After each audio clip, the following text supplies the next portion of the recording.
हो बहसको साथमा कामना सेवा विकास बैंक, प्रगतिको आधार कामना सेवासँगको कारोबार। शक्ति मिनरल्सको उत्पादन नेपाली किसानका लागि वरदान। शक्ति मिनरल्स प्राली विशेष औद्योगिक क्षेत्र Bhairahawa. Registration open for +2 Science Management Humanities and Law, Lumbini College. गर्वैदेखि बलियो भूगर्भ सिमेन्ट।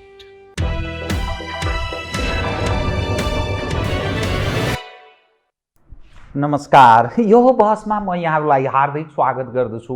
जीवराम भण्डारी।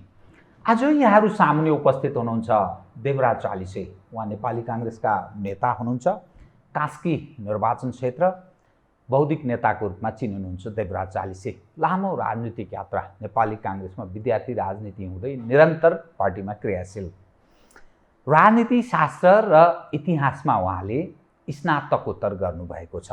उहाँसँग आज म समसामयिक विषयलाई उठान गर्ने प्रयत्न गर्नेछु।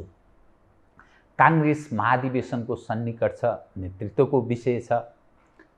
समयको तकाजा भनौँ, काङ्ग्रेसको नेतृत्वमा सरकार बनेको छ। वामपन्थीहरू सहकारी सहयात्राको क्रममा छन्। काङ्ग्रेस र वामपन्थी सहयात्रा गरिरहेको छ। नेपाली जन निकै दुखी छन्। साँच्चै भन्ने हो भने एकपछि अर्को दुःख र दर्द नेपाली जनमाथि थोपरियै छ र नेतृत्वले खास गरी राजनीतिक अगुवाहरूबाट त्यसको यथेष्ट सम्बोधन भएन। मूलत शासक पक्ष यसमा चुक्दै गएको छ र मानिसमा निराशा, आक्रोश यस्तो पैदा भएको छ। देवराज चालिसेसँग आज म समग्र विषयमा उठान गर्ने प्रयत्न गर्नेछु। सर्वप्रथम म उहाँलाई स्वागत गर्छु। स्वागत छ यहाँलाई।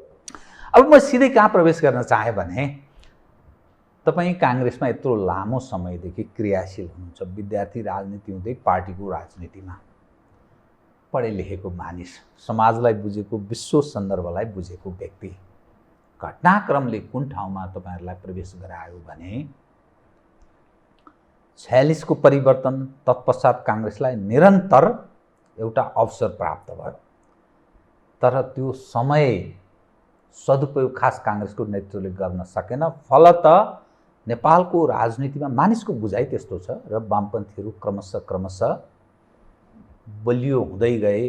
परिणाम त 62-63 को त्यो आन्दोलन र त्यसले जुन ठाउँमा काङ्ग्रेसलाई प्रवेश गरायो, देशमा वाम वर्चस्व कायम भयो।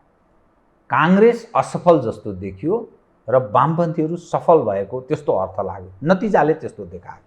तर अहिले यहाँ आइपुग्दा हिजोका दिनमा पञ्च असफल, काङ्ग्रेस असफल, वामपन्थीहरू यहाँ आइपुग्दा असफल।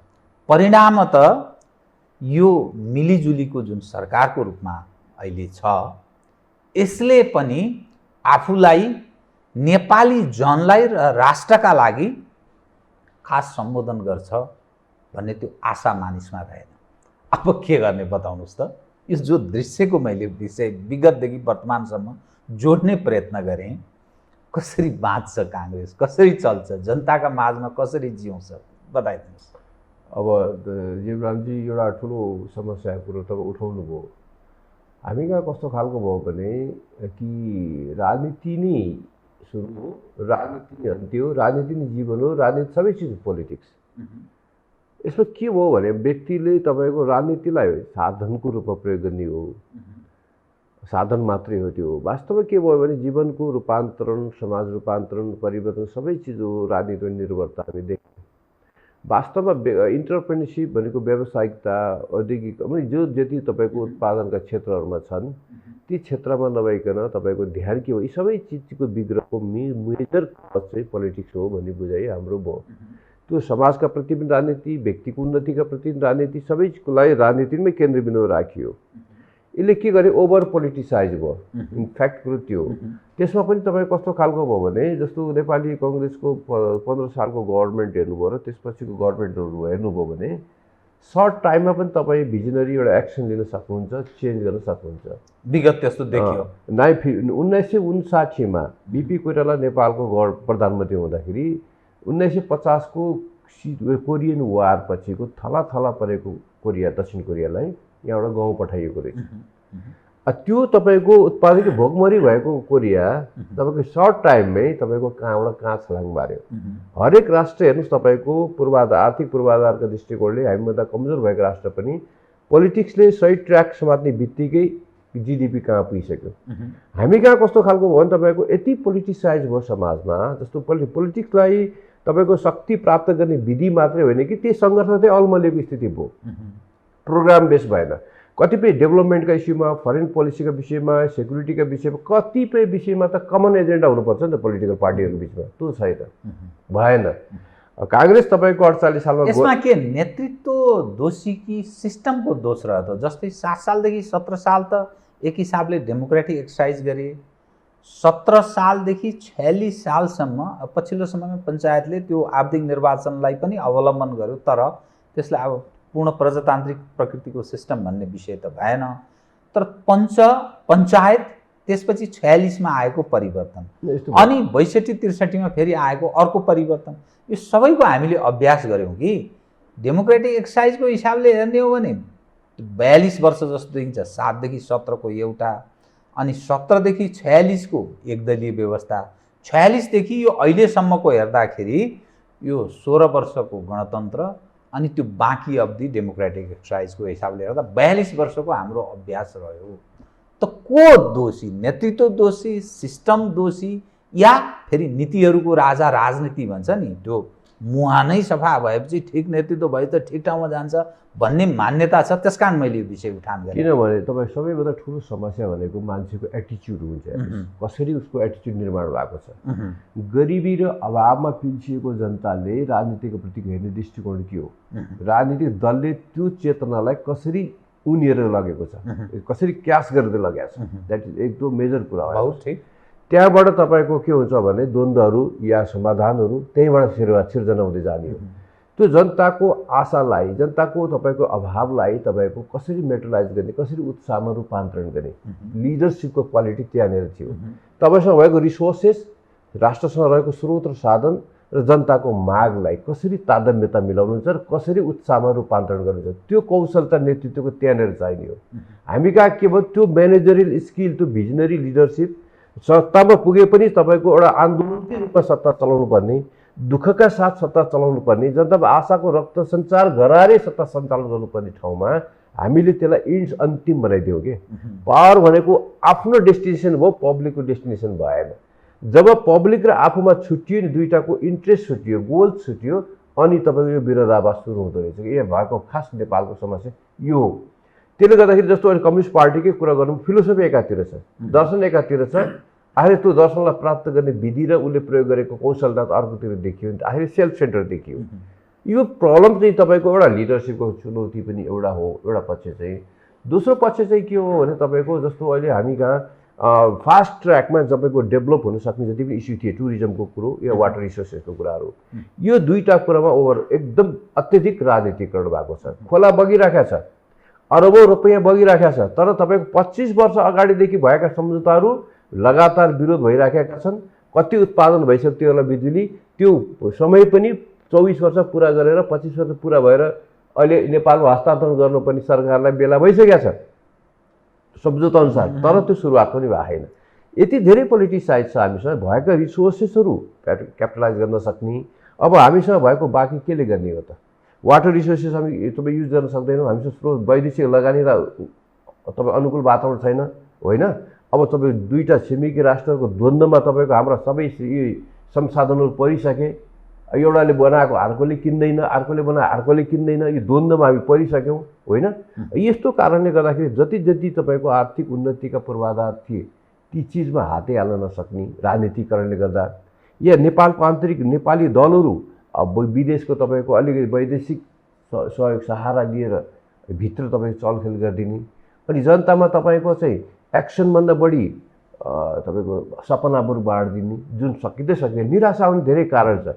अनि तपाईँको त्यो मत आकर्षित गर्न जे पनि बोलिदिने, अनि तपाईँसँग म्यानेजरियल स्किल छैन, म्यानेजमेन्ट गर्ने ताकत छैन, कर्मचारी तन्त्र कमजोर छ, नेतामा तपाईँ भिजनरी छैन, भनेपछि यो योग्य नेतृत्वको अभाव रह्यो सबै दलहरूमा, यसरी बुझ्नुपर्छ। यसरी मलाई के लाग्छ जीवरामजी भनेको चुनाव भनेको वैधानिकता दिने विधि मात्रै हो।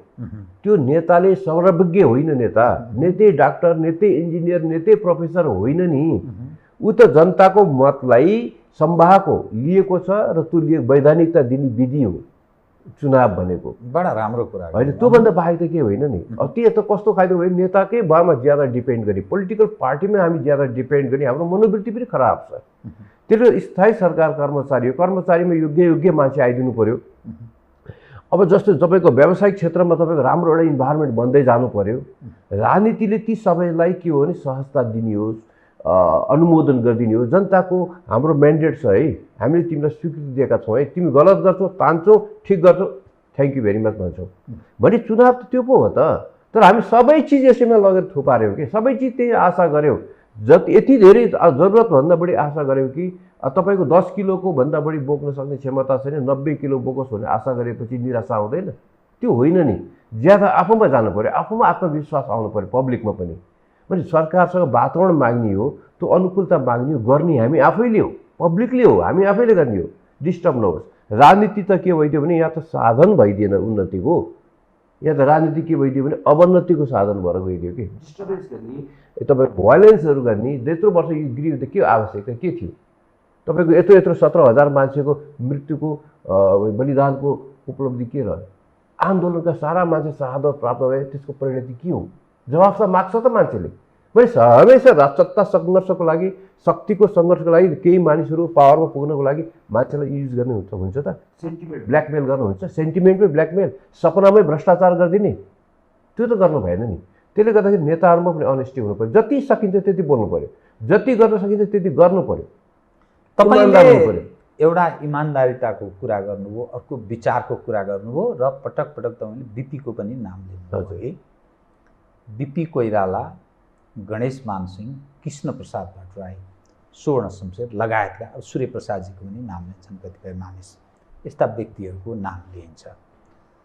मानिस के भन्छन् भने काङ्ग्रेस त्यो विचारबाट विमुख भइसक्यो, मूलत यो अवसरवादीहरूको झुन्डको रूपमा रूपान्तरित भयो। यसले काङ्ग्रेसको मर्म बोकेको छैन। काङ्ग्रेस जुन मूल्य, मान्यता र जुन आदर्शका लागि स्थापित थियो, त्यो पार्टीका संस्थापक नेताहरू जे सोच राख्दथे त्यो त गणेशमानजीले हिजो छोड्दै, किशुनजीले छोड्दै त्यो आत्मा उहिले सिद्धिएको काङ्ग्रेस। त्यस कारण यो काङ्ग्रेसबाट त्यो काङ्ग्रेसको सपना जो डेमोक्रेसी, जो पहिले प्रजातन्त्र हुन्थ्यो नि, त्यो सपना त त्यो मात्र सपना हो। विपनामा यो नेतृत्वबाट, यो पार्टीबाट प्राप्त हुँदैन। यो त पछिल्लो समयमा देखा परेको कम्युनिस्टहरूसँगको साथी मित्रवत तागत हो। किनभने प्रतिस्पर्धा पनि कम्युनिस्टसँग छैन, भागबन्डामा विश्वास गर्छ, बाँडीचुँडीमा विश्वास गर्छ। राजनीति विचार त्यो बाल्य होइन, त्यो सत्ता प्राप्तिको साधनको रूपमा मात्रै प्रयोग गरेको। त्यसैले काङ्ग्रेस रहेन भन्छन् नि त आलोचना गर्नेहरू। के भन्नुहुन्छ तपाईँ? मलाई के लाग्छ भने हेर्नुहोस्, जस्तो यो इतिहासको कालखण्डमा केही सीमित मान्छेहरूले राजनीतिको माध्यमबाट रूपान्तरण गर्ने अवसर पाउँदो रहेछ। नेल्सन मण्डेलाले तपाईँको पोलिटिकल चेन्ज हुने बित्तिकै उनको बोली, उनको भिजन तपाईँ के हुन्थ्यो भने वैधानिकता लिन्थ्यो। हेर्नुहोस्, मान्छेले विश्वास गर्थे यसले जे गर्दैछ ठिकै गर्दैछ होला भन्ने सोच्थ्यो। लगभग आकलन गर्दाखेरि तपाईँको 80% नेल्सन मण्डेलाको अफ्रिकन नेसनल कङ्ग्रेसले लिएका निर्णयहरूमा जनताको भरोसा हुन्थ्यो। इन्डियामा स्वतन्त्रता सङ्ग्रामपछि नेहरू पावरमा आइसकेपछि नेहरूले लिएका निर्णयहरूमा पनि जनताको के थियो भने गो हेड हुन्थ्यो, उसको वैधानिकता प्राप्त गर्थ्यो। त नेपालमा राजनीतिक परिवर्तन भइसकेपछि जुन पार्टी लिडरमा आयो, या विशेष गरेर सुरुको 48 सालमा गिरिजाप्रसादको 2-3 वर्ष राम्रो टेनर हो, त्योभन्दा बाहेक तपाईँको इन्स्टेबिलिटी, अस्थिरताले के भयो, कुनै पनि सरकारले त्यो किसिमको सरकारले लिएका निर्णय आम निर्णयको रूपमा स्वीकार गरेन कसैले पनि। त्यसमा कन्ट्राडिक्सन आइरह्यो। त्यही कारण नेपालको प्रब्लम चाहिँ अब बिपी कोइरालाको पालामा के थियो, त्यो प्रतिकूलताका बिचमा पनि उहाँले अनुकूलतामा परिणत गर्न सक्ने क्यापासिटी उहाँको थियो। त्यो टावरिङ पर्सेन्ट जस्तो 15 सालमा राजा पावरमा थियो, सेना थियो, त्यो अविकसित समाज थियो, चेतनाको एउटा अवस्था थियो होइन। जुन अवस्थामा उहाँले नेतृत्व लिनुभएको थियो आफ्नो मूल्य मान्यतालाई 15 एउटै बजेट अधिवेशनले सिम्पल तपाईँको एउटा बजेट अधिवेशनले त्यहाँ समाजवादको ठुलो पिक्चर देखियो नि त 10 वर्षपछि देश बदलिने पिक्चर देखियो नि त एउटै नेतालाई एउटा बजेट मात्रै काफी रहेछ क्या उसको भिजन त्यहाँ ठ्याक्क प्रतिबिम्ब देखेको रहेछ भिजनरी भनेको त्यो रहेछ अब त्योभन्दा बाहेकका तपाईँको अहिले पछिल्लो चरणमा आएको गणेश महाजीको त त्यागकै कुरा आयो सुब्रत शमशेरजीको त्याग हो त्यत्रो किसिमको मान्छे उहाँ अर्थमन्त्री हुँदाखेरि आफैबाट उहाँले अधिग्रहणमा सुरु गर्नु आफूबाट सुरु गर्नुभयो परिवर्तन अरूबाट खोज्नु भएन त्यो किसिमको भिजन त्याग र म्यानेजमेन्ट व्यवस्थापन गर्ने कौशलता अहिले पछिल्लो पुस्ताको नेतामा देखिएन छैन त्यो स्वीकार हामी गर्दछौँ त्यो फ्याक्ट हो जब समस्याहरू थुप्रिए समस्यालाई समाधान गर्ने व्यक्तिमा क्षमता छैन भने त्यो क्षमता कहाँ छ खोज्नु पर्यो समस्या त्यो हो नि त क्षमता भनेको लाखौँ कार्यकर्ताहरूका बिचमा रहेको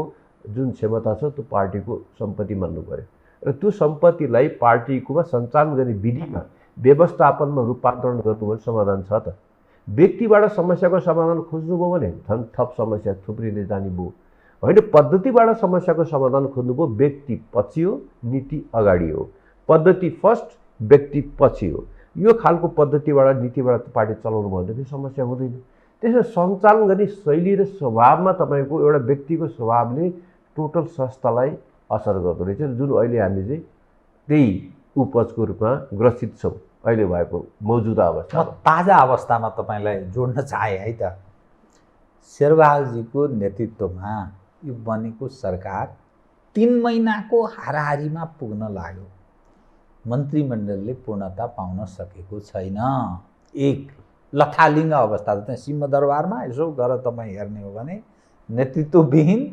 मन्त्रालय यसै चलेको छ 2 वामपन्थीहरूसँगको खास गरी प्रचण्डजीसँगको माधव कुमार नेपालजीसँगको र उपेन्द्र बाबुरामहरूसँगको सहयात्रा आगामी दिनमा कहिलेसम्म 7-8 वर्षसम्मका लागि त्यो जेन्टलमेन एग्रिमेन्ट भएको कुरा आम सञ्चारहरूमा आएको छ नेता पङ्क्तिकै मानिसहरूले बारम्बार व्यक्त गरिरहेका छन् चुनावी तालमेल गर्ने आगामी चुनावमा यी सबै जो दृश्य देखिएको छ नि प्रतिस्पर्धा काङ्ग्रेस र कम्युनिस्ट बिचको छ अनि तालमेल पनि काङ्ग्रेस र कम्युनिस्ट बिच गर्ने भन्नुको अर्थ काङ्ग्रेस अनि त्यो प्रजातान्त्रिक समाजवादको कुरा गर्ने बिपीको कुरा गर्ने सुवर्ण शमशेर गणेश मानजी किशुनजी सूर्य प्रसाद उपाध्याय यी कुरा के भयो बताउनुहोस् त अब यसमा दुईटा छ एउटा प्रोफेसरले भनेको थियो कि धेरै अगाडिको फर्स्ट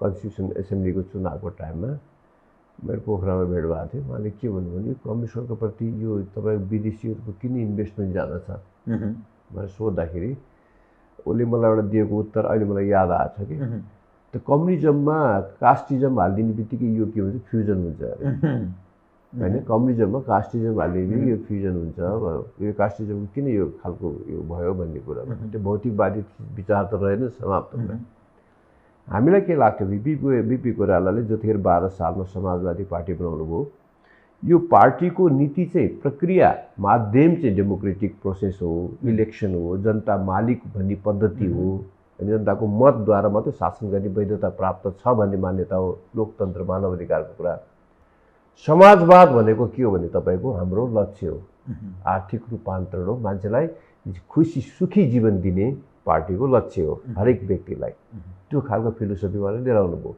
यसको पछाडि के छ गरिबी र अभाव भएको देशमा लेफ्ट टु सेन्टर भनेको तपाईँको ज्यादा तपाईँको कम्युनिस्टप्रति मान्छे आकर्षित हुन्छ त्यसलाई तुरुन्तै ब्लक गर्नु उहाँले के गर्नु सोसलिजम त्यसरी सोसलिस्ट पार्टी भएको कारण त्यो हो अब जो दार्शनिक द्वन्द्व हो कम्युनिस्ट पार्टी र काङ्ग्रेस पार्टीको बिचमा यो पछिल्लो श्रृङ्खलामा के भयो त्यो भत्ताभुङ्ग भयो हेर्नुहोस् लगभग कम्युनिस्टै रहेन जीवन चरित्र पार्टी दर्शन हरेक दृष्टिकोणले कम्युनिस्ट भनेको कम्युनिस्ट जस्तो देखियो होइन कङ्ग्रेस र कम्युनिस्टको बिचमा वस्तुगत तपाईँको डेस्टिनेसनमा कुनै भाषामा भन्दा बाहेक हिँड्ने बाटोमा कुनै अन्तर नदेखिएपछि के भयो उस्तै हो कि जस्तो देखियो कम्युनिस्ट रहेन काङ्ग्रेस पनि काङ्ग्रेस रहेन कि काङ्ग्रेसको बारेमा तपाईँको प्रक्रिया डेमोक्रेटिक हिसाब किताबमा काङ्ग्रेस त काङ्ग्रेस रणनीतिगत हिसाबमा कता डेरियल भयो भन्ने कुरो बार तपाईँ उठाउनुहुन्छ त्यो चाहिँ फ्याक्ट हो र पछिल्लो चरणमा अहिले तपाईँ आउनुभयो भने के देखिएछ भने सत्ता केन्द्रित राजनीतिको अर्थमा सत्तालाई केन्द्रबिन्दु बनाउँदाखेरि यो तपाईँले भनेको अहिलेको व्याख्या हो। यदि लक्ष्यलाई केन्द्रबिन्दु बनाउनु भयो भने त्यो फेरि अन्तर आउँछ। हुन्छ अहिले नेपालमा देखिएको कस्तो खालको भयो भने कि तपाईँको व्यक्तिको स्वभावका कारणले शैलीका कारणले उत्पन्न जुन किसिमको अव्यवस्था देखियो त्यो अव्यवस्थामा मात्रै सीमित रहेन, एउटा होल सिस्टम नै कोल्याप्स गर्छ कि जस्तो देखिएको थियो, बिचमा आयो एउटा यस्तो किसिमको। अहिले चाहिँ सम्हालिएको छ, तुलनात्मक रूपमा सम्हालिएको। किनकि अहिले तपाईँले मैले बारम्बार एउटा कुरो भन्दैछु, आम निराशा यदि जनतामा पैदा भयो भने सिस्टममा तपाईँको विघटनको स्थिति आयो भने के हुन्छ भने अधिनायकवाद बाजा बजाएर आउँदैन सर। त्यो विघटनको सम्भावना कति देख्नु? सम्भावना तपाईँको आम निराशा नै त्यसको मेन कज हो। त्यही निराशाको जगमा त्यो सन्निकट छ जस्तो लाग्छ। मलाई लाग्छ त्यसलाई निराशा आउन दिनु हुँदैन। जनता चाहिँ डेमोक्रेट्स नै छन्, अझै पनि छन्। नेता बदलिनुपर्छ, स्वभाव बदलिनु पर्यो, एटिच्युड बदलिनु पर्यो। नेता बदलिनुपर्छ। अब तपाईँलाई म महाधिवेशनमा लगेँ है त, किनभने यो विषय जोडिँदै आउने हुनाले तपाईँको जवाफको आधारमा म थप विषय उठान गर्दै जान्छु। कृपया काङ्ग्रेस महाधिवेशनको सन्निकट छ। काङ्ग्रेसमा सभापतिका लागि अर्थात् नेतृत्वका लागि दाबी गर्ने अनुहार को छन् भने शेरबहादुर देउबाजी, अर्को रामचन्द्र पौडेलजी, त्यसदेखि बाहेक अब विमलेन्द्र निधि, प्रकाश मान सिंह, गोपालमान श्रेष्ठ पनि भन्दै हुनुहुन्छ, अनि डाक्टर शेखर कोइराला, शशाङ्क, यी यावत अनि नयाँ पुस्ताका कतिपय व्यक्तिहरू पनि दाबी गर्दै हुन्छ, कल्याण गुरुङहरू जस्ता व्यक्तिहरू पनि। अहिले मानिसले यसो विश्लेषण के गर्दैछन् भने अन्तत्वगतवा जित्ने भनेको चाहिँ यही पुराना पुस्ताकै काङ्ग्रेसका मान्छेबाट कोही जित्छन्। म व्यक्तिको नाम लिन नचाहेको, मैले लिनु पनि सान्दर्भिक हुँदैन हामी जस्तो मानिसले।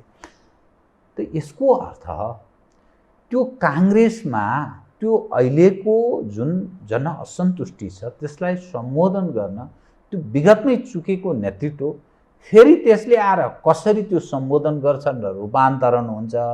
अनि जे जति परेशानी छ यी त अलरेडी टेस्टेड फेलर त्यस्तो देखिन्छ। यी सबै असफल भइसकेका पात्रहरू जो बारम्बार प्रयोग भइसकेको छ, शेरबहादुरजी भन्नुहोस्, रामचन्द्र पौडेल भन्नुहोस्, या अरू जो व्यक्ति छन्, यी त कोही प्रधानमन्त्री भइसकेका, कोही उपप्रधानमन्त्री भइसकेका, कोही सभामुख भइसकेका, कोही विभिन्न महत्त्वपूर्ण मन्त्रालय हाँकिसकेका। त्यो एक्टमा उनीहरू सफल भन्ने देखिँदैन।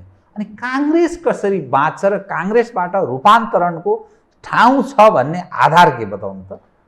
तपाईँले सबै हामीले बारम्बार सोचेको उठाएको विषयमै प्रश्न गर्नुभयो। चिन्ता विषय अहिले हामीलाई यही छ। अब तपाईँको 7 कक्षामा जाँच दिनुभयो, 80 नम्बर ल्यायो, 70 ल्यायो भने 9 कक्षामा कसै के आशा गर्ला? या एउटा टेस्टमा तपाईँ अलरेडी भइसक्यो, दिइसक्नुभयो होइन। हामीले पोलिटिकल सिस्टम तपाईँको बेलायती लियौँ तर कल्चर बेलायतको लिएनौँ होइन। सिस्टमले घर बनाइसकेपछि त्यो घरभित्रको स्रोत साधन चल्ने प्रक्रिया पनि त त्यही अनुकूलको हुन्छ नि त। स्वभाव चाहिँ हाम्रो अर्कै खालको भयो। बेलायतमा तपाईँको पूर्व प्रधानमन्त्रीहरू, पूर्व पार्टी सभापतिहरू अहिले पोलिटिक्समा छन् त। नेपालको समस्या भनेको एक्स जोन मेजर, टोनी ब्लेयरहरू कहाँ छन् पत्तो छैन। ठिक भन्नुभयो। एक्स प्राइम मिनिस्टरहरू, एक नेपालको समस्याहरू एक्स वालाहरूको यति थुप्रिएको छ कि तपाईँको राजनीतिमा त्यो चितामा नगइन्जेलसम्म, आधेघाट नपुगिन्जेलसम्म राजनीति छोड्नै हुँदैन भन्ने मान्यताको विकास छ। राजनीतिको आम परिभाषा के हो? तपाईँ उच्च आयोग र जिम्मेदारीको शिखरमा पुगिसकेपछि ठक्क यदि जनमत तपाईँको वैधानिक भनेको कसैको सम्मति छैन भने तपाईँ छोड्नुपर्छ। किन आफ्नो अर्काको मतबाट बन्ने मान्छे अर्काको मत घट्ने बित्तिकै छोड्नु पर्दैन, नैतिक आधार होइन, त्यो स्वाभाविक कुरो हो नि। यहाँ त कस्तो छ भने 5 वर्ष, अब तपाईँले उठाएकै प्रश्नमा भन्दैछु, तपाईँले 5 वर्ष सत्ता चलाउनु भयो या प्रधानमन्त्री बन्नुभयो या पार्टी सभापति बन्नुभयो, के त्यस्तो चिज गर्न बाँकी छ?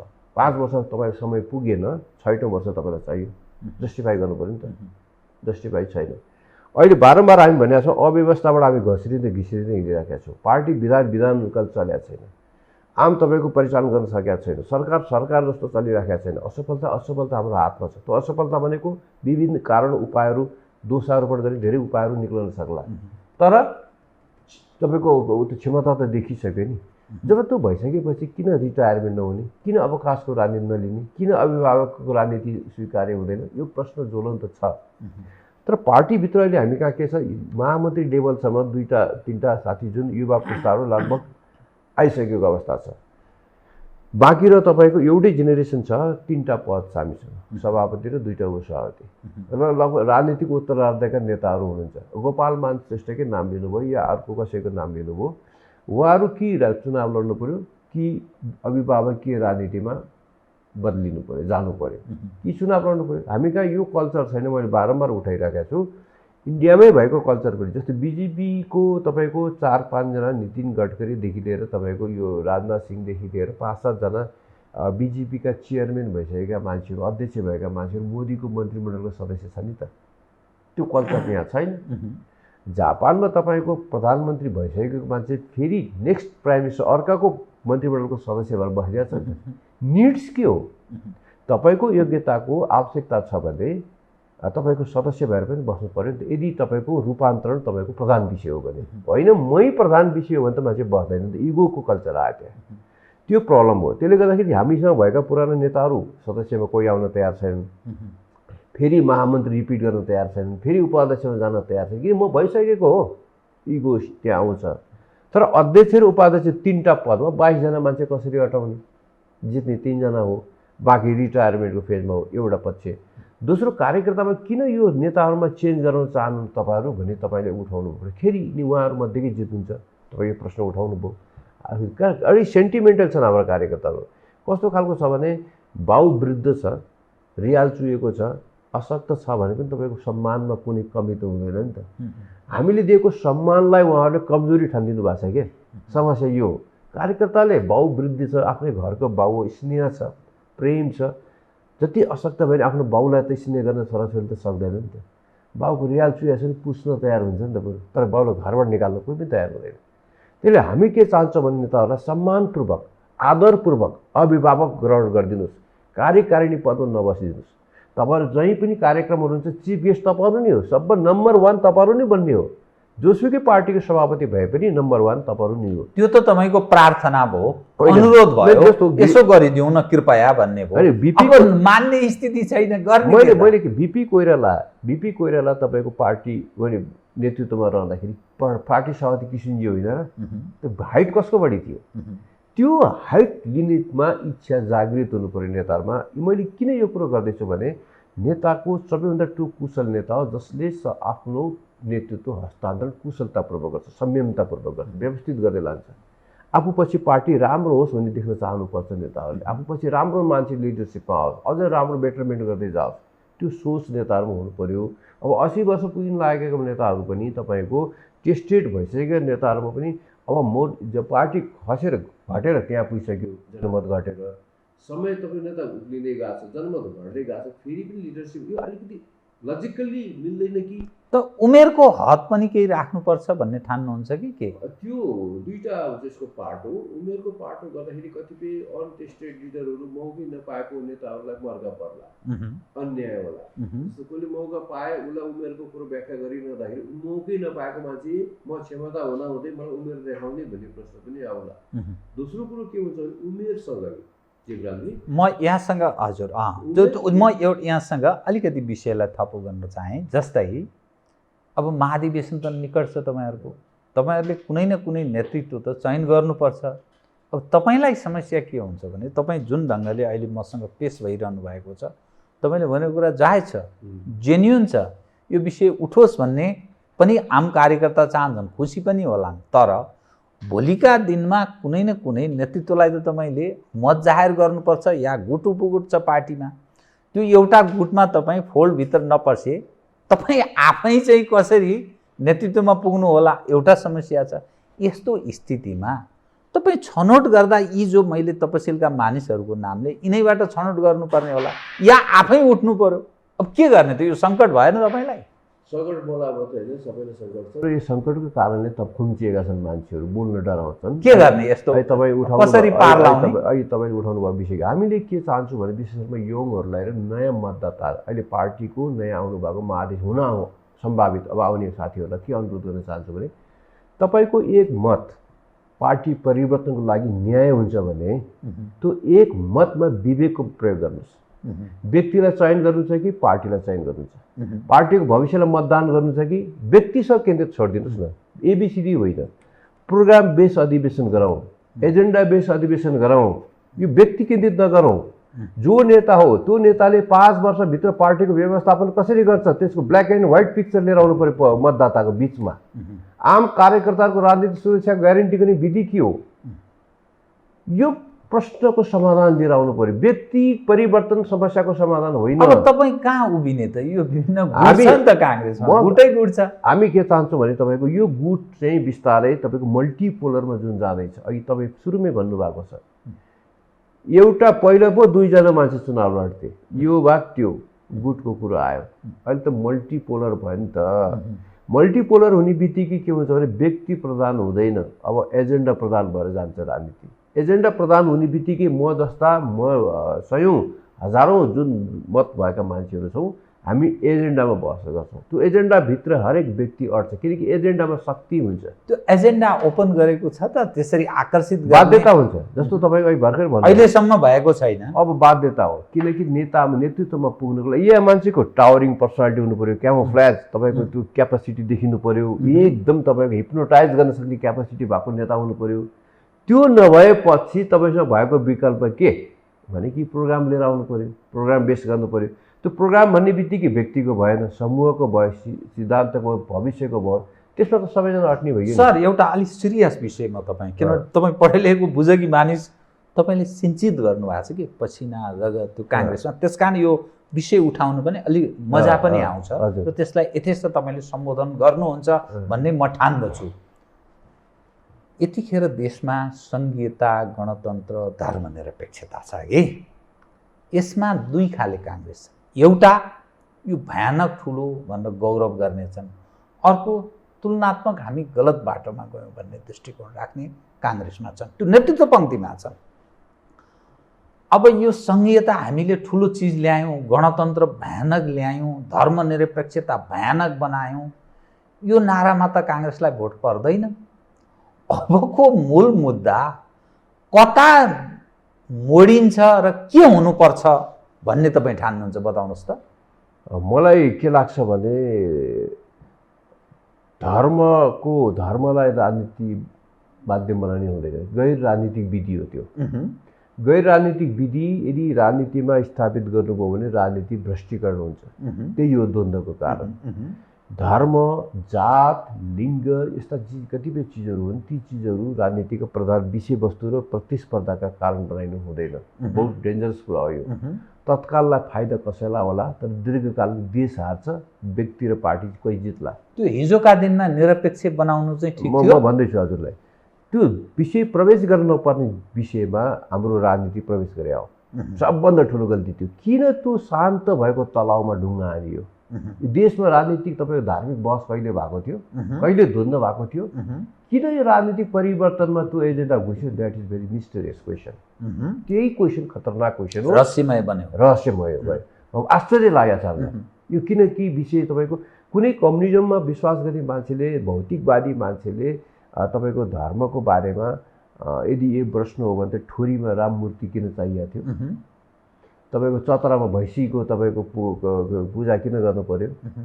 यदि भौतिकवादीको विश्वास गर्ने हो भने हामी तपाईँको हरेक जीवनको जुन सिद्धान्त लिन्छ तपाईँको निष्ठापूर्वक गर्नु पर्यो नि त। यो होइन न काङ्ग्रेसको, न कम्युनिस्टको, न कसैको, यो होइन। कहाँबाट यो चिज छिरिरहेछ? अचम्मै लाग्ने कुरा। किन म यो कुरा गर्दैछु भने धर्मसँग राजनीति निरपेक्ष हुनुपर्छ, मेरो सिधा मान्यता। यो किन यो धार्मिक पार्टीभित्र यो विषय घुसाइन्छ भन्ने कुरो नि कन्स्पिरेसी त्यहीँनिर छ, खतरनाक कुरा। एक संहिता भने त्यो तपाईँ जुन कुरो गर्नुभयो अहिले, त्यो मान्छेको मनोविज्ञान के हो भने सिंहदरबारको अधिकार जनताको आँगनमा आओस्। मालिक हामी हो, जनता हो भने, सेवक त सरकार हो भने यो मान्यतालाई कसरी स्थापित, विकेन्द्रित गर्ने, कसरी पावरलाई डेलिगेट गरेर पब्लिकको आँगनमा लाने भन्ने मान्यता जनताको कन्सेप्ट हो। त्यसलाई व्यवस्थापन गर्ने विधिमा विकेन्द्रीकरण भन्नुहोस् वा संहिता भन्नुहोस्, त्यो शब्दको मात्रै चयन हो। तपाईँ मलाई लाग्दछ विकेन्द्रित अवस्था हो। अहिले पावरको हिसाबमा हेर्नु भने प्रादेशिक सरकार खासै फङ्सनल छैन नि। अनि त्यो किन आवश्यक पर्यो? स्थानीय सरकार एउटा स्ट्रक्चर तपाईँ जिल्ला विकास थियो नि त, हट्यो। त्यस्तै प्रादेशिक सरकार एउटा छ भने किन भ्रम सिर्जना? भ्रम भन्दा पनि एउटा स्ट्रक्चरल हिसाब किताबमा गयो। किन पावर जति पनि तपाईँको कन्स्टिट्युसनमा देखिएको 3टा तहमा वितरित गरिएको अधिकार हेर्नु भने त्यही ओभरल्याप छ नि त। प्रदेश सरकार, स्थानीय सरकार, सङ्घीय सरकार 884 जस्तो लाग्छ मलाई। यसलाई यसो यति सांसदहरूको उपस्थिति छ। अनि झन्नै यसो डाटामा हेर्दै थिएँ 37,000 भन्दा बढी मानिस यो राजनीतिलाई बेस बनाएर सरकारी तलब भत्ता सुविधा खाँदा रहेछन् र तिनका इर्दगिर्दका पिए होलान्, सल्लाहकार होलान्, विभिन्न प्रमुख होलान्, अनेकौँ जुटाउँदा झन्नै 50,000 मानिस यो सिस्टमको नाममा राज्यबाट तलब भत्ता सुविधा, मासिक गाडी घोडा यावत सुविधा लिँदा रहेछन्। अनि यो थेगिने स्थिति हो त यो। अब दुईवटा पार्टो भयो। यसलाई पोजिटिभ तपाईँ हेर्नुभयो भने यो अनगोइङ प्रोसेस छ, सिक्ने पद्धतिमा छन्। शक्ति पुगेको छैन त्यसलाई थप्नुहोस्, चेन्ज गर्नुहोस्, घटाउनुहोस्। त्यसमा अलिकति के हुन्छ भने मान्छेलाई बढी जिम्मेदारी बनाउँदै, स्थानीय निकायहरूलाई बलियो बनाउँदै, शक्ति केन्द्रहरूबाट डेलिगेट गरेर तल लाँदै गरे। यो सिद्धान्त त नराम्रो कुरो त होइन नि। त्यसलाई प्रयोग गर्न राम्रो सकेनन्, त्यसलाई सफलतामा प्रयोग गर्न सकेनन्, त्यसलाई ऊर्जाशील गर्न सकेनन् भन्ने पो चिन्ता हो हाम्रो। यो सस्तै काम नलाग्ने होइन कि सस्तालाई कसरी प्रयोग गर्न सक्छ, कसरी फङ्सन गर्न सकिन्छ, हाम्रो बहस त्यतातिर हुनु जरुरी छ। मेरो सोचाइ चाहिँ शब्द तपाईँ संहिता भन्नुहोस् या जे सुके भन्नुहोस्, यो विकसित अवस्थाको विकेन्द्रीकरण त हो नि। विकेन्द्रीकरणको सवालमा कसैको विमति छैन, जनतालाई अधिकार दिने सवालमा कसैको विमति छैन। तर स्थानीय सरकार सबल छ भने स्थानीय सरकार बिनाको त कुनै प्रदेश या गाउँ हुँदैन। अनि त्यो प्रदेश सरकार केका लागि जो साधन पनि छैन, स्रोत पनि छैन, कर थप्दैछ, तलब भत्ता सुविधा थप्दैछन्, सरकारी विभिन्न जमिन घरहरू कब्जा गरेर कतिपय ठाउँमा त अस्पतालै कब्जा, स्वास्थ्य क्षेत्र नै कब्जा गरेर बसेको स्थिति छ। यो चाहिँ के त भन्न खोजेँ? तपाईँले उठाउनु भएको कुरा यी विकृति हुन्। विकृतिको यदि थुप्रो छ भने भाँडै सिस्टम संरचनै फ्याँक्ने होइन, विकृति पो अन्त्य खोज्ने हो। मेरो सोचाइ चाहिँ यो फर्स्ट टाइम यिनीहरूले अहिले तपाईँको प्र्याक्टिस गर्दैछन्। यो प्र्याक्टिसमा के देखिन्छ भने व्यक्ति दोषी हो कि सिस्टम दोषी छ कि कहाँ प्रब्लम छ फाइन्ड आउट त हुन्छ नि, डायग्नोसिस हुन्छ। त्यो डायग्नोसिस भइसकेपछि समस्यालाई हामीले के कुन रेटिफाई गर्ने, सुधार कहाँ गर्ने, सुधार गरेर तपाईँको यसलाई व्यवस्थित प्रयोग गरौँ भन्ने मेरो कुरा। फ्याँकिदिने होइन, ध्वस्त पार्ने होइन। एक दोस्रो कुरो हाम्रो राजनीतिमा के चाहिँ छ भने नेतामा क्षमता छैन, उसमा भिजनरी छैन, अनेस्टी छैन। अनि हामी शब्द र संरचनाका खोजी गर्दै ती आफ्ना समस्या र दोषहरू अन्त थुपारिदिन्छौँ कि क्षमता आफ्नो कारणले उत्पन्न भएका समस्याहरूको थुपार्ने चिज अर्को भइदिन्छ।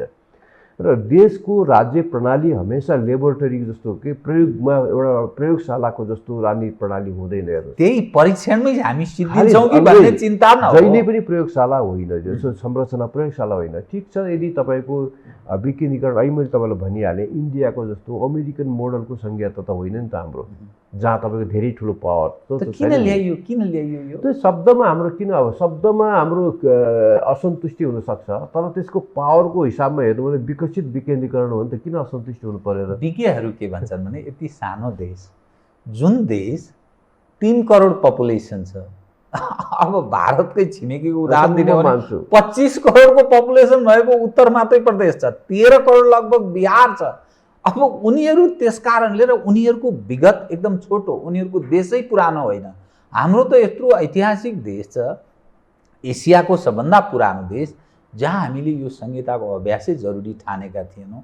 यो कसको एजेन्डा, कसका लागि यो जबरजस्ती थोपरियो र यो खर्च यसरी बढाइयो भन्ने एउटा दृष्टिकोण राख्नु छ के? जस्तो तपाईँको कतिपय प्रदेशहरूको प्रस्परिटी इकोनोमी तपाईँको एकदम राम्रो छ, हेर्नुहोस्, यो चलाउन नजानेर हो। यो हाम्रो प्रदेशहरू कस्ता खालका छन् भने जस्तो तपाईँको यो राजस्व मालपोतको पैसा अनि यातायातको पैसा र केन्द्रले दिएको पैसाबाट प्रदेश चल्दो रहेछ, स्रोत त्यो रहेछ। त्यो स्रोतलाई उसले गरेका खर्चको विनियोजन गरेको वितरण गरेको प्रोजेक्टहरू हेर्नुभयो भने यति एडक बेसिसमा छ, त्यो उसको कन्सेप्टको अभावले गर्दा हो। त्यो कर्मचारी ट्रान्सफर भएको भइ गर्ने, केन्द्रबाट मुख्य सचिव जाँदो रहेछ, सङ्घीयता र प्रदेशको त्यही द्वन्द्व देखिन्छ कि हेर्नुहोस्, यो एकदम फ्युजन त्यो अचेटिएको चेपिएको जस्तो स्थिति देखिएको छ। मेरो चाहिँ सोचाइ के हो भने प्रदेशले आफूसँग भएको रिसोर्सलाई कसरी मेटलाइज गरेर जिडिपी चेन्ज गर्ने उसको छ त ठाउँ छ नि त, त्यो नजानेर हो। जस्तो तपाईँको जनतालाई कर थोपरियो, केन्द्रले अलग गर्छ, स्थानीय अलग गर्छ, प्रदेशले गर्छ, यो त परेशान भयौँ हामी भने जनतामा वाट द फिलिङ। अनि उसले रिसोर्स जेनेरेट गर्न सक्छ नि त, त्यतातिर ध्यान छैन। अर्काको अनुदानमा भर परेको विकास त समस्याग्रस्त हुन्छ। जस्तो प्रदेशले पनि आफ्नो रिसोर्स जेनेरेट गर्न सक्छ, जस्तो तपाईँको इन्कम आम्दानीका आधारहरू विस्तार गर्न सक्छ। जस्तो म सिम्पल कुरो गरौँ तपाईँलाई, मुम्बईको परिवहन सेवा सिम्पल ट्रान्सपोर्ट कर्पोरेसनले तपाईँको राज्य सरकारलाई लोन दिएको छ। सिम्पल महानगरको मुम्बईको महानगरको पनि तपाईँको ट्रान्सपोर्ट कम्पनीले कमाएर राज्यलाई पैसा दिएको छ। नसक्ने हो, गर्न नसक्ने सम्भावना सारा चिज छ, नसक्ने निर्भर तपाईँको राज्यको स्रोतमा करमा मात्रै निर्भर गर्ने, आफू मनी जेनेरेट गर्न नसक्ने, स्रोत र साधनको अत्यधिक परिचालन गर्नुहोस् त, तपाईँको त्यही मनी जेनेरेट बजेट खोइ त उसको, त्योभन्दा बाहेक आफ्नो बजेट खोइ, त्यो कौशलता खोइ, त्यसलाई क्यापिटलाइज मेटलाइज गरे खोइ त्यहाँको स्रोत र साधनलाई। त्यो जान्नु पऱ्यो नि त मुख्यमन्त्रीहरूले। अब नजान्ने कानुन त्यही किसिमको बनायो हुन्छ, त्यही किसिमको तपाईँको इकोनोमिक तपाईँको चेन्ज गर्न सकिन्छ नि सर, नसकिने होइन नि। शक्ति नै स्रोत हो क्या, तपाईँसँग भएको अधिकार नै सबभन्दा ठुलो पुँजी हो। त्यो अधिकारलाई तपाईँले पुँजीमा रूपान्तरण गर्न सक्ने कौशलता नै नेतृत्वको क्षमता हो।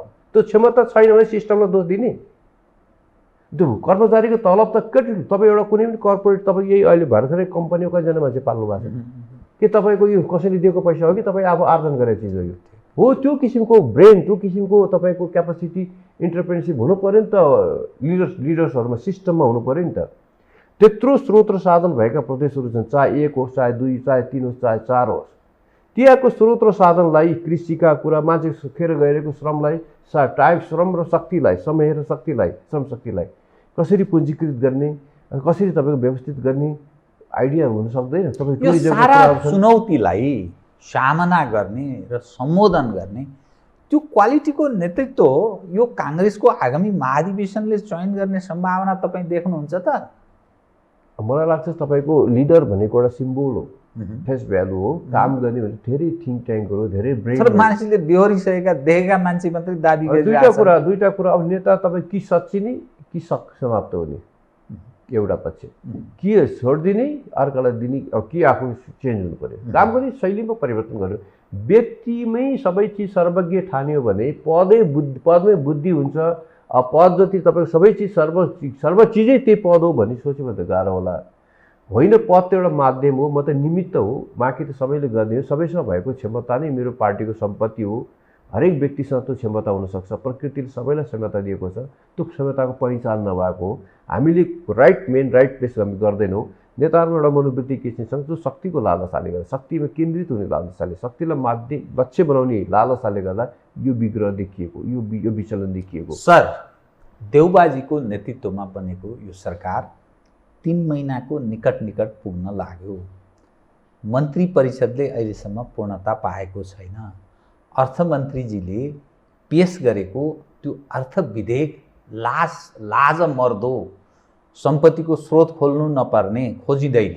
विक्रमसम्म 2080 चैत मसान्तसम्म जो छ त्यो खर्च गरे हुन्छ। दोस्रो, 5 लाख गरिबलाई 10,000 को दरले बाँड्ने भनेको, त्यो गरिब भनेको के आधार, के क्राइटेरिया? यहाँ त 18% भन्दा बढी त न्यूनतम अत्यन्त तन्नम अवस्थाका नेपाली नागरिक, त्यो त डाटाले देखाएको छ। 5 लाख चाहिँ कसरी भयो? तेस्रो, 3 लाख द्वन्द्व पीडितलाई मासिक 5,000 को दरले वितरण गर्ने भनेको छ। यसको अर्थ त्यो 1.5 अरब जान्छ, ऊ 5 अर्ब जान्छ, त्यो बाँडिँदैछ। अनि चौथो, सहकारी मार्फत त्यो वित्तीय कम्पनी मार्फत ठेक्का पट्टाको काम 10 करोडसम्मको दिने भनेको छ। जुन चिज भइरहेछ काङ्ग्रेसको नेतृत्वमा भइरहेछ, यो सारा चिज हेर्दा अब भोलिका दिनमा काङ्ग्रेसले जनतासँग के भनेर भोट माग्न जाने, कि चुनावमा त जानु छ, स्थानीय तहको चुनाव आइसक्यो, त्यसपछि संसदीय प्रदेशको पनि आउला, संसदको पनि 1.5 वर्ष बाँकी छैन, अब समय एकदम कम छ। यो सारा दृश्य हेरेपछि बाँच्छ काङ्ग्रेसको राजनीति कसरी?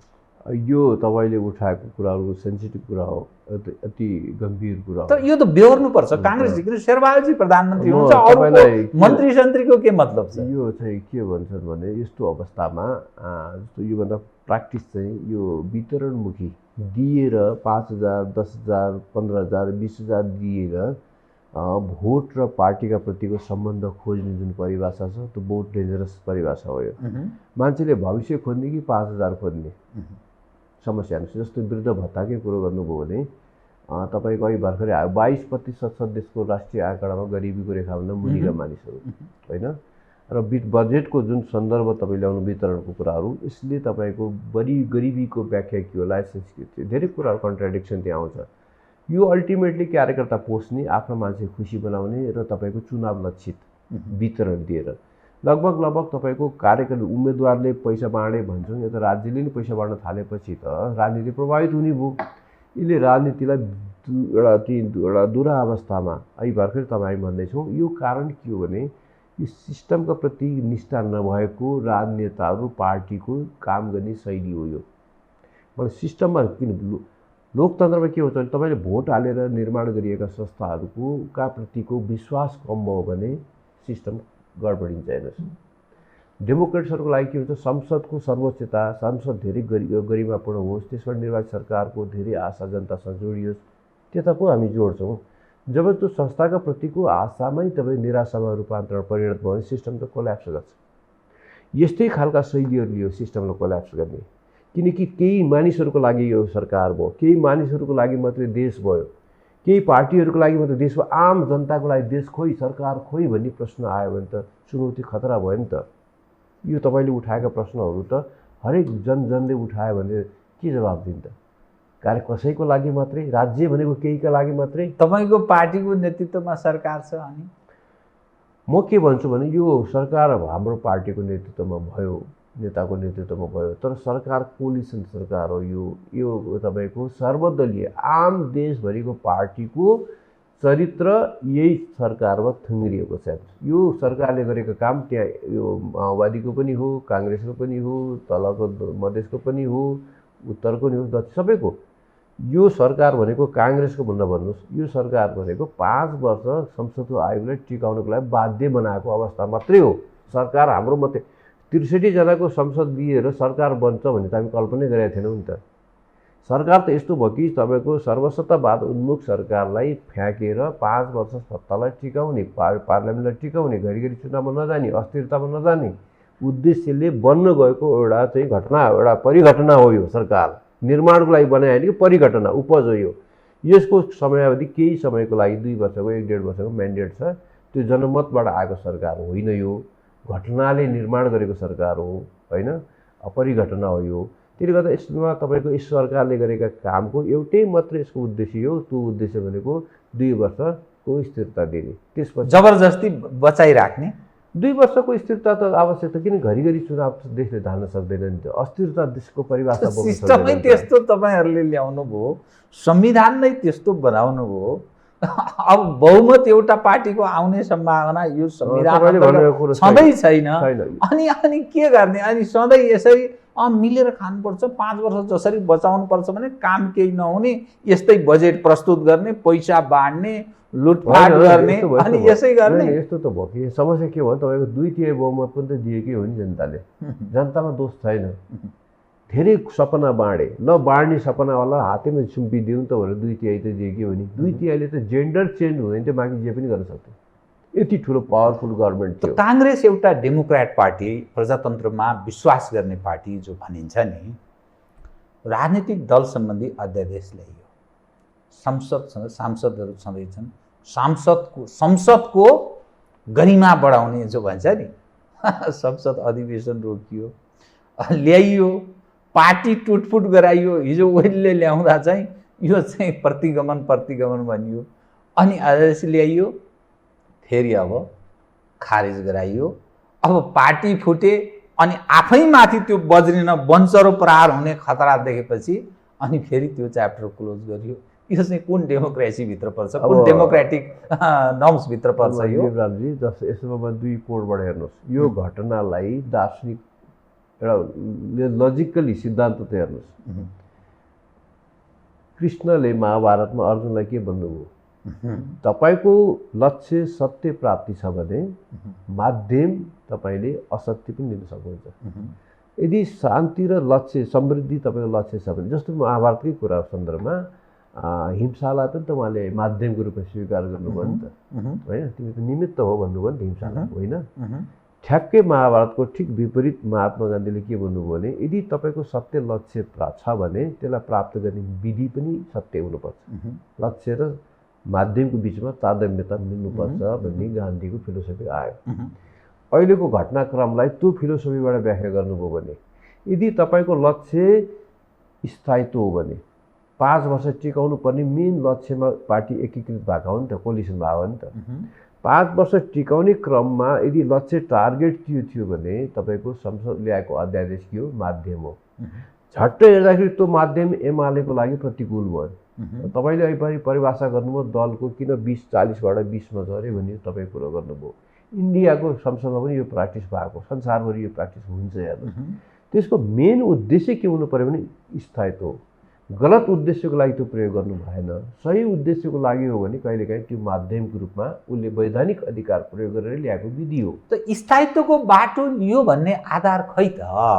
यसले त अहिलेसम्म मन्त्री परिषद पूर्णता दिँदैन। यस्तो झल्ला टाइपको अर्थ विधेयक आउँछ जो लाज मर्दो छ। भोलि सम्पत्ति शुद्धिकरण, मनी लन्ड्रिङको विषय उठ्न सक्छ। एक दोस्रो, जुन सङ्कट छ, नेपाली जन जुन अप्ठ्यारो स्थितिबाट गुज्रिरहेको छ, तपाईँले महाभारतको कुरा गर्नुभयो, त्यो सत्य प्राप्तिका लागि हो भने, ठिक मार्ग तय गर्नका लागि हो भने, जनताको यो हविगत, यो कन्तविजोग, यो हाहाकार, यो बेरोजगारी, यो अभाव, यो छटपटी, अनि किन त फेरि त्यो सत्य प्राप्तिको राजनीतिक स्थिरताको विषय पनि माथि पनि प्रश्न छ। लोकप्रियता झन् खस्कदो। बरु काङ्ग्रेस प्रतिपक्षमा रहँदा कम्युनिस्ट मासिए, बरु यही काङ्ग्रेसलाई दिउँ भन्ने खाले जनधारणा, जनमत यसो बन्दै थियो, मानिस भन्दथे। अब यहाँ पुग्यो त सुहा त्यो चरु होमेको जस्तो भयो। सत्ताको चरित्र कस्तो हुन्छ भने जहिले पनि तपाईँको यसको फाइदा बेफाइदा सहन स्वीकार गर्नै पर्छ। तत्काल रिएक्सनमा गभर्मेन्टको प्रति रिएक्ट हुन्छ पब्लिक भोट, यो फ्याक्ट कुरा हो होइन। त्यो म मान्छु यो कुरालाई, त्यसलाई अन्यथा पनि छैन। तर सरकारको समय बनिसकेपछिको जस्तो त माओवादी द्वन्द्व बेला के भनिन्थ्यो भने मान्छे शान्तिसँग बाँच्ने कि बाटो खोज्छ भन्दाखेरि बरु बाँच्छु बाटो चाहिएन भन्थे नि मान्छेले। यो कोरोनाले आक्रान्त भएको देशमा भ्याक्सिन दिने कि बाँच्ने कि तपाईँको चाहिँ विकास गर्ने अर्को विकल्प दिने भन्दा मान्छे पहिले त बाँचौँ होइन। यो सरकारले यति सर्ट टाइममा यसको अन्तर्राष्ट्रिय विश्वसनीयताको कारण पनि यो हो हेर्नुहोस्। पहिलेको विगतको सरकारलाई अन्तर्राष्ट्रिय शक्तिले कसरी दिएको, कुन रूपमा लिँदा रहेछन् भन्ने कुरो त सरकारको बोली बिग्रिन्थ्यो। तर अहिले त संसारमा क्राइसिस छैन, भ्याक्सिन संसारमै त्यस्तो स्थिति। त्यो मात्रै होइन, यो सर्ट सरकारको फर्स्ट प्रायोरिटी जनताको लाइफ भयो नि त। यो सर्ट टाइममा 1.5-2 करोड तपाईँको भ्याक्सिनाइज जुन किसिमको गर्यो, भ्याक्सिनेसन भइसक्यो, त्यो त तपाईँको यसको एचिभमेन्ट हो एक। दोस्रो कुरो, सर्ट टाइममा तपाईँको जे अहिले आर्थिक चेन्ज विगत सरकारले गरेका गल्तीहरू छन् ती कतिपय सचिने पनि गएको अवस्था छ। कोलिसनको गभर्मेन्टको समस्या हो अहिले तपाईँको के अरे माधव कुमार नेपालको पार्टीबाट, नेकपा यसबाट, मधेसको उसबाट पार्टीबाट मान्छे नआइसकेको अवस्था, पूर्णतः नभइसकेको अवस्था हो। यो सबैको सरकार हो, यो कसैको पनि जस्तो हो। यो साझा एक अर्थमा राष्ट्रिय सरकारको रूपमा एमाले पनि यसमा जोइन गरेर राम्रै हुन्थ्यो भन्ने मेरो आशा छ। एमालेलाई पनि किन बाहेक पार्ने?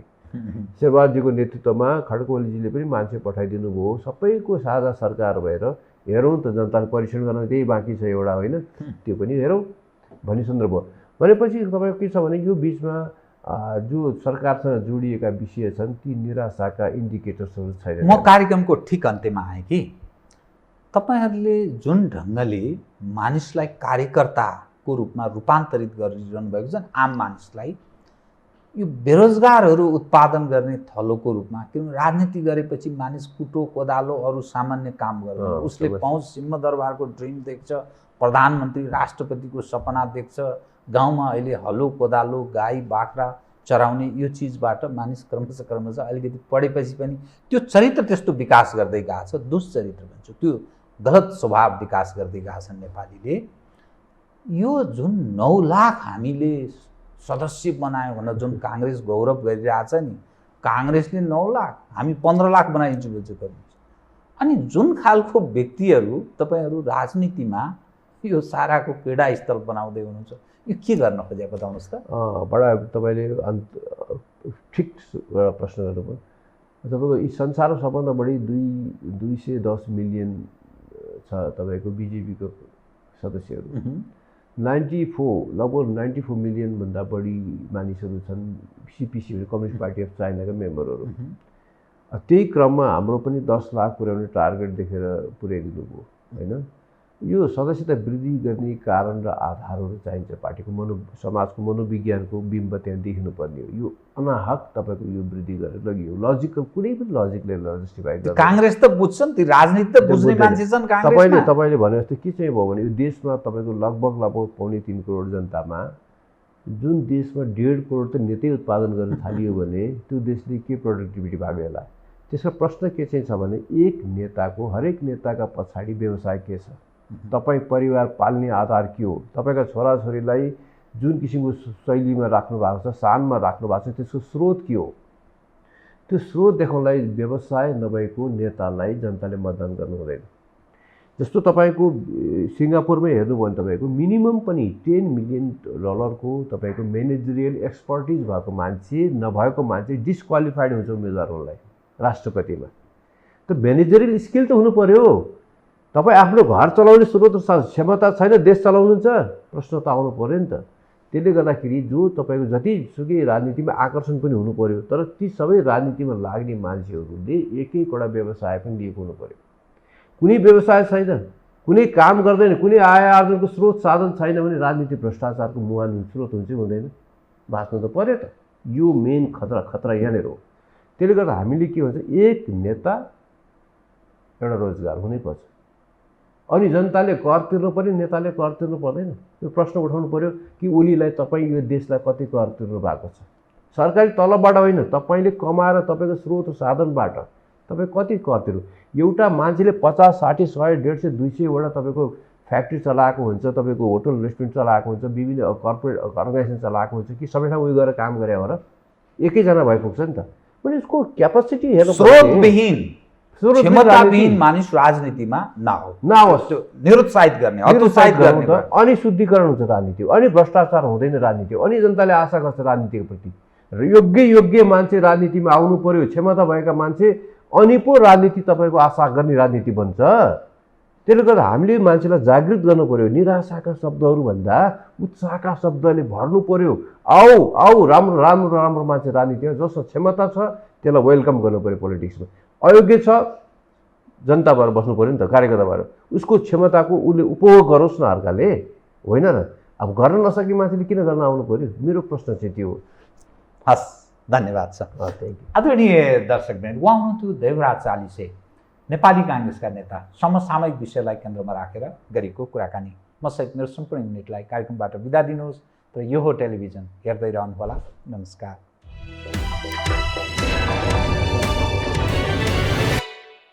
यो हो बहसको साथमा कामना सेवा विकास बैंक, प्रगतिको आधार कामना सेवासँगको कारोबार। शक्ति मिनरल्सको उत्पादन नेपाली किसानका लागि वरदान। शक्ति मिनरल्स प्राली विशेष औद्योगिक क्षेत्र भैरहवा।